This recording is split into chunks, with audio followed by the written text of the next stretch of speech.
अस्सलाम वालेकुम जी, सौरभ बरकतार से मुखातिब है। निदा यासिर हमेशा से खबरों में रहती हैं, उनका मॉर्निंग शो हो या उनकी कंट्रोवर्सीज हो। कहा जाता है कि कुछ कंट्रोवर्सीज निदा यासिर शो में या फिर निदा यासिर इटसेल्फ खुद क्रिएट करती हैं, सिर्फ और सिर्फ लाइमलाइट में रहने के लिए, सिर्फ और सिर्फ अटेंशन में रहने के लिए, या फिर बाज़-औक़ात वो ऐसे काम कर जाती हैं या ऐसे लोगों को इन्वाइट कर लेती हैं जिनकी वजह से उनके शो की टीआरपी और उनका इटसेल्फ जो सोशल मीडिया के अंदर रहना है वो वहां से हमेशा से रेलिवेंट और मौजूद रहता है। रिसेंटली आपको याद होगा राबिया आनम की एक प्लांटेड कंट्रोवर्सी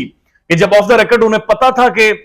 जो मेहमान है वो वहां पर मौजूद है, लेकिन जब शो शुरू होता है निदा यासिर का तो वो उठकर चली जाती हैं। फिर आपको याद होगा जो डांसर कर आयशा, जो बाद में जिसकी नाजिबा वीडियोस मंजर-ए-आम पर आई, जिसने पैसे बना लिए, करोड़ों रुपए बना लिए और उसको भी शो में बुलाकर पैसे कमाने का बहाना प्रोवाइड किया था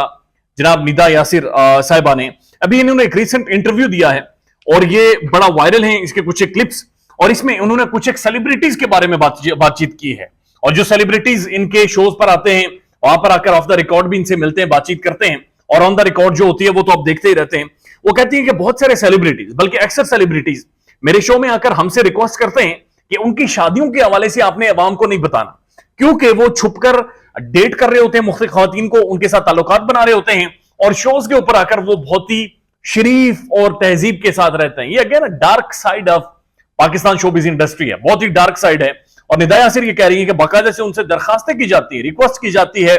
कि शो के ऊपर यानी सेलिब्रिटीज के हवाले से ना बताया जाए, कम से कम उनकी शादी के हवाले से, मैरिटल स्टेटस के हवाले से, उनके बीवी बच्चों के हवाले से कोई भी चीज अवाम के सामने ना रखी जाए, लोगों के सामने ना रखी जाए, उसे मीडिया में वायरल ना किया जाए। उसके बाद वो कहती हैं मैंने इंडस्ट्री में लोगों को आगे बढ़ते हुए देखा है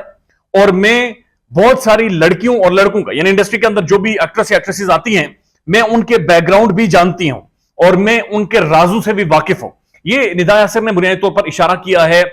उस काले करतूतों की वजह से, जिनकी वजह से एक तासुर बना हुआ है कि शोबिज़ की इंडस्ट्री बहुत ही एक गलीज किस्म की इंडस्ट्री है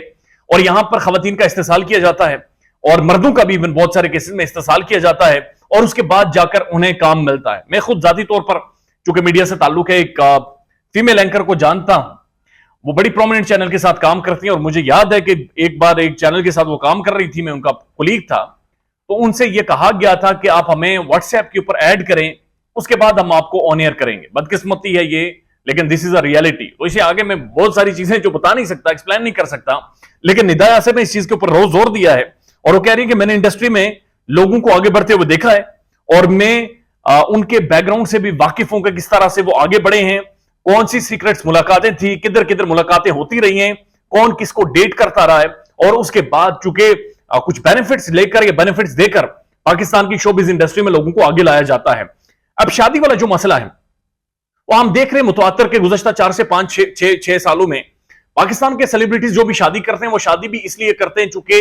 एक कमर्शियली उसे कैश करते हैं, चाहे यूट्यूब पर आए, फेसबुक पर आए, रेटिंग या टीआरपीज की मद में वो रेवेन्यू रिसीव करें या फिर प्रमोशंस की मद में, या फिर प्लांटेड कंट्रोवर्सीज बनाते हैं। जैसे सानिया मिर्जा और शोएब मलिक की एक बड़ी मिसाल है जहां पर एक प्लांटेड खबर लीक करवाई गई, उसे प्लांट किया गया, कुछ सोशल मीडिया अकाउंट्स और यूट्यूबर से उस खबर को फैलाया गया और उसका मकसद यह था कि उनका एक शो आने वाला था और वो इस चीज को मैक्सिमम वायरल करना चाह रहे थे और उसके लिए कोलेक्टिव जो विजडम था या कोलेक्टिव जो एक हायरार्की ऑफ मीडिया थी उसका इस्तेमाल किया गया और बाद में आकर कहा जा गया जी ऐसी कोई बात नहीं थी और हमने तरदीद भी नहीं की और हमें तरदीद करने में भी इंटरेस्ट नहीं थी। हालांकि रियलिटी ये थी कि खबर उन्होंने खुद प्लांट करवाई थी और उस कंट्रोवर्सी को उन्होंने गेन किया था। इसी तरह से आपने देखा होगा डांसर आयशा को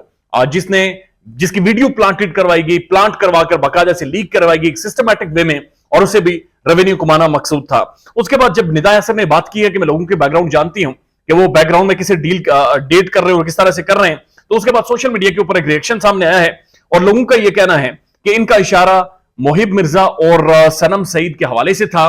कि जो आजकल इस वजह से बहुत ज्यादा कंट्रोवर्सीज में है। बहरहाल द रियलिटी इज के this is a very dark side जो हम शायद टीवी स्क्रीनों पर या मोबाइल फोन पर देखते नहीं हैं, लेकिन ये एक बहुत ही काला चेहरा, एक मास्क वाला चेहरा है जो बहुत सारे लोगों को नजर नहीं आता। ख्याल रखिएगा अपना। अल्लाह हाफिज।